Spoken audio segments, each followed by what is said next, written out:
Koalisi Masyarakat Sipil tolak isi draft revisi Undang-Undang KUHP karena dianggap banyak memuat ketentuan yang lebih buruk dibandingkan aturan yang sudah berlaku saat ini. Koalisi Masyarakat Sipil juga adukan anggota Komisi 3 DPR ke MKD karena dianggap mengabaikan partisipasi publik dalam proses legislasi. Kita akan ulas isu ini bersama peneliti ICJR, Iftithah Sari, dan anggota Komisi 3 DPR RI dari fraksi Partai Kebangkitan Bangsa, Hasbialah Ilyas. Pak Hasbi, selamat malam. Mbak Tita, selamat malam. Saya ke Mbak Tita dulu nih, saya sempat baca juga ada 9 isu krusial ya yang dicatat oleh Koalisi Masyarakat Sipil termasuk IJCR juga. Nah, berdasarkan identifikasi 9 isu krusial dalam draft RUU KUHP 2025 ini, seperti lemahnya jaminan hak sipil dan absennya judicial scrutiny, apa ketentuan spesifik dalam draft yang paling Anda anggap lebih buruk katanya dari ketentuan sebelumnya yang berlaku saat ini, dan bagaimana itu berdampak pada hak asasi manusia? Ya, yang pasti teman-teman ICJA dan juga teman-teman koalisi, kita melihat yang paling utama adalah dari RUU KUHP ini isu soal penangkapan penahanan. Karena itu yang ingin kita dorong berubah dari sistem yang sekarang gitu ya. Tapi setelah kita mencermati kembali, khususnya isu-isu bab penahanan dan juga mekanisme penangkapan itu secara alur nggak berubah. Jadi mekanismenya sama seperti sekarang, polisi, penuntut umum, jaksa juga bisa tetap menahan dan melakukan penangkapan tanpa ada mekanisme check and balance dari hakim, dari pengadilan. Yang kita dorong adalah supaya ada setiap orang ketika dia sudah ditangkap dalam waktu maksimal 48 jam, itu standar HAM internasional bilang, yang kita juga sudah ratifikasi di ICCPR, harus dihadapkan ke depan hakim untuk di-challenge penangkapannya, prosesnya udah benar apa belum, dicek sama hakim. Apakah memang dia pelakunya, buktinya sudah cukup apa enggak. Kemudian ditentukan apakah dia perlu atau enggak ditahan. Nah, itu yang menentukan dan menilai, mengevaluasi adalah hakim independen judiciary yang dia memang tidak punya kepentingan untuk pembuktian, untuk pemenuhan perkara gitu ya. Karena dia harusnya melihat isunya dengan secara imparsial dan independen. Itu yang kita dorong ada, karena proses yang selama ini penangkapan penahanan itu kan sangat banyak penyalahgunaan ya, banyak abuse yang itu salah satunya disebabkan karena nggak ada check and balance itu di awal. Jadi setiap orang yang ditangkap, ditahan itu baru ketemu hakim berapa bulan kemudian. Nah, ini yang kita menjadikan kritik utama, yang kita harapkan itu bisa diselesaikan melalui RUU KUHP, tapi itu nggak diselesaikan juga gitu. Dan di dalam RUU KUHP ini akhirnya itu yang bermasalah di salah satu isu soal perampasan kemerdekaan, yang kita melihat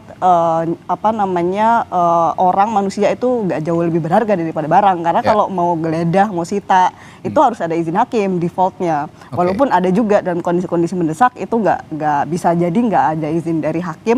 Salah satunya ini juga yang kita permasalahkan soal adanya masalah penilaian subjektif dari penyidik gitu. Jadi itu bisa disimpangin. Jadi nggak perlu izin hakim dulu. Kalau ada alasan mendesak itu nanti bisa dimintakan belakangan. Gitu. Ya, itu salah satu dari 9 poin krusial yang diutarakan oleh Koalisi Masyarakat Sipil dan juga ICJR. Tapi besok tetap akan disahkan, Pak Hasbi? Kita lihat besok, meskipun banyak pertentangan. Sesuai jadwal, memang besok disahkan.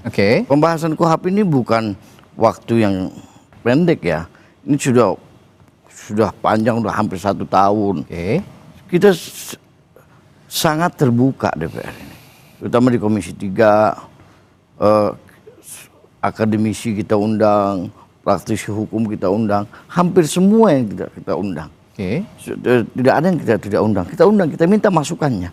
Coba tolong dilihat di hasil yang sudah yang besok akan disahkan, lebih banyak masukan dari masyarakat. Ya memang tidak mungkin, Mas, kalau dalam istilah bahasa Arab itu usul fikih, ridhon nas ghayatin la tudrak. Nggak mungkin manusia ini semua ridho, semua sepakat, semua setuju, ya seperti itu. Ya, misalnya yang Mbak sampaikan tadi, sekarang saya tanya, hakim di kita apakah sudah sampai tingkat Polres? Ada penangkapan, kita menunggu hakim, berapa lama akan makan waktu? Toh sekarang di KUHP hari ini yang insya Allah besok disahkan, itu calon tersangka atau saksi atau apa namanya, itu bisa didampingi oleh advokat dari awal. Dari semenjak masuk itu sudah bisa didampingi. Kalau hari ini misalnya KUHP yang hari ini didampingi oleh advokat hanya diam kan, ini bisa berbicara, bisa apa, bisa.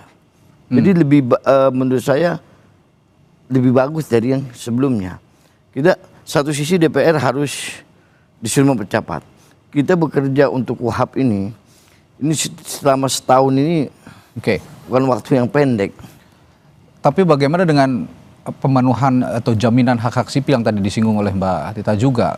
Ya oke, saat ini memang harus ada percepatan hukum yang diakselerasi atau disegerakan untuk menegakkan hukum. Tapi kan hak-hak sipil, hak jaminan untuk hak-hak sipil juga harus dikedepankan, Pak. Di mana hak-hak sipil yang tidak dikedepankan?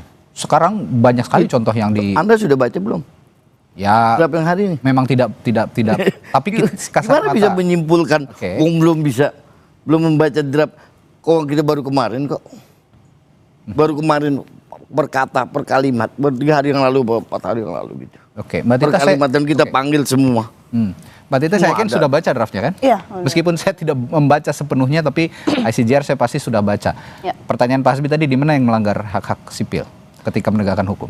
Ya, yang tadi kita sampaikan soal bagian upaya paksa gitu. Jadi ada kondisi-kondisi yang tadi adalah sangat mendesak dalam pelaksanaan upaya paksa, geledah sita, blokir, sadap, bahkan penyadapan itu belum diatur undang-undangnya. Jadi undang-undangnya imaginary berdasarkan undang-undang, tapi udah dikasih kewenangan dulu penyidiknya.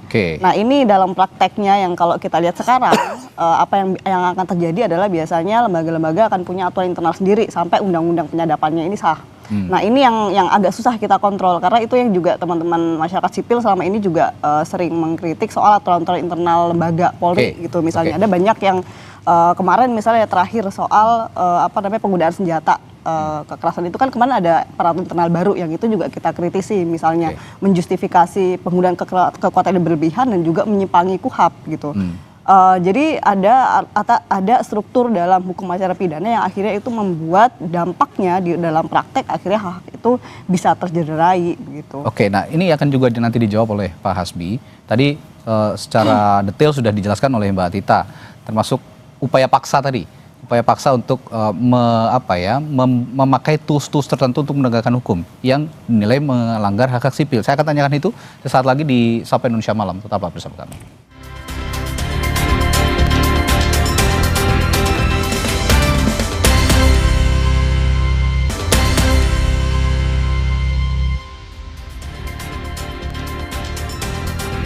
Saya lanjutkan lagi perbincangan kita malam hari ini. Tadi saya bertanya ke Pak Hasbi, bagaimana menjawab juga tadi kritikan soal kewenangan berlebih bagi aparat tanpa pengawasan. Ini yang sepertinya juga belum sempat disempurnakan oleh rancangan undang-undang KUHP ini, Pak Hasbi.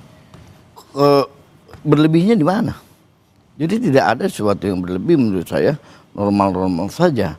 Ini soal tadi yang disampaikan oleh Mbak kita ini, soal hakim, misalnya penahanan itu harus izin hakim. Ini Indonesia ini luas. Bagaimana yang di daerah-daerah terpencil di Papua Barat misalnya, di Sarwako, di daerah-daerah yang terpencil, apa bisa menunggu hakim kabur itu paling istilahnya kan? Nah ini yang pertimbangan memang luas teritorial kita semua. Saya rasa yang ada sekarang ini, yang besok insya Allah disahkan itu, mudah-mudahan jadi disahkan insya Allah sangat lebih baik dibanding yang 44 tahun lalu disahkan. Ini sudah lama tidak direvisi ya, 44 tahun.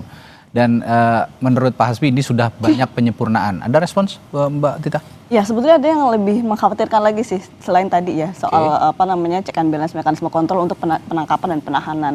Ini yang paling bisa relate juga dengan masyarakat umum karena bisa membuka ruang-ruang untuk penjebakan, untuk menanam bukti, bahkan tindak pidananya belum ada.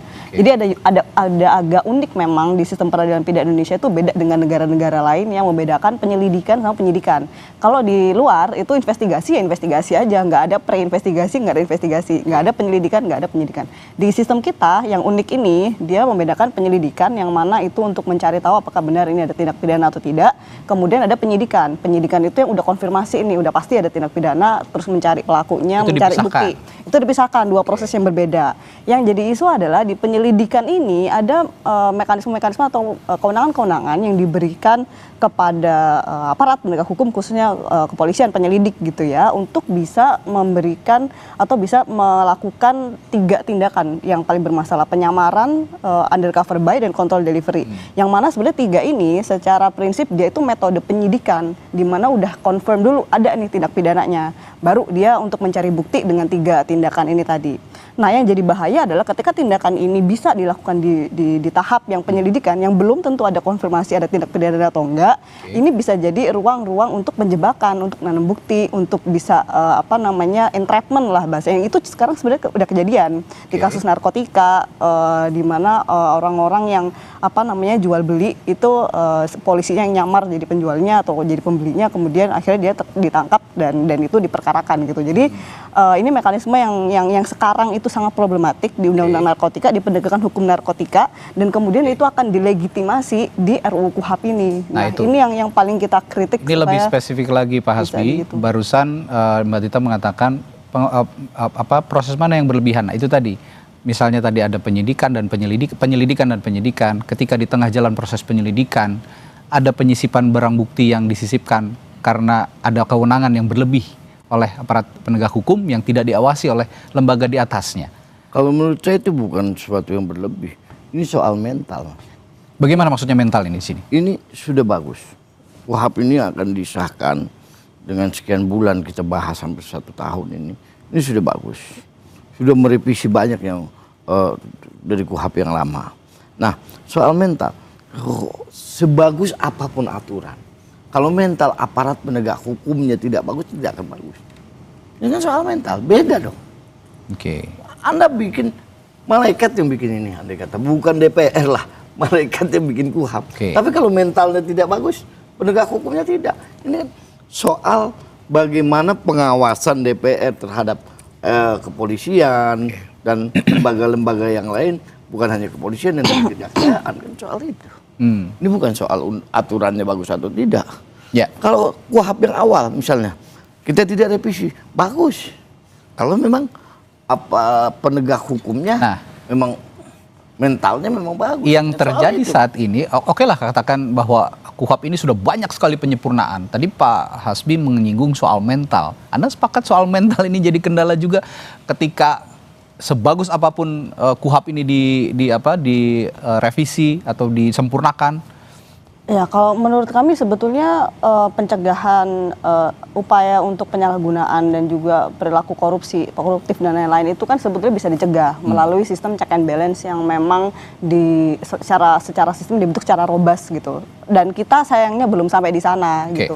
Seperti yang tadi kita sampaikan di awal gitu, untuk sekedar ngecek penangkapan penahanan aja kita nggak punya. Kalau kita bandingin sama negara-negara yang lain, jauh tertinggal. Nggak ada ceritanya di negara-negara yang udah demokratis, yang dia penghormatan terhadap HAM-nya udah cukup settle gitu ya. Ketika orang ditangkap, dirampas kemerdekaannya di negara demokratis, itu dia nggak dibawa ke hakim, itu nggak ada. Jadi semuanya itu proses check and balance-nya standarnya udah sampai di sana. Nah, kita ini masih mau ke sananya masih jauh gitu. Jadi sebelum kita mencari mengevaluasi personal atau ya itu jadi isu juga gitu. Kita bahas soal reformasi Polri, itu salah satunya juga soal kendala internal oversight juga masalah, tapi gimana membangun sistem yang robust itu juga harus diupayakan gitu. Sistem apapun yang dibangun ya memang ada sedikit banyak soal mental, tapi sudah ada contoh di negara-negara lain dengan mental yang buruk dengan sistem yang baik, buktinya bisa memperbaiki itu. Yang penting jangan tajam ke bawah tapi tumpul ke atas penegakan hukum di kita itu, termasuk dengan penegakan HAM yang dibutuhkan oleh, meskipun itu tersangka, terpidana, itu juga tetap punya hak sipil yang harus dilindungi. Baik, terima kasih Pak Hasbi juga Mbak Tita sudah berbincang malam hari ini di Sapa Indonesia Malam. Kita jumpa lain waktu.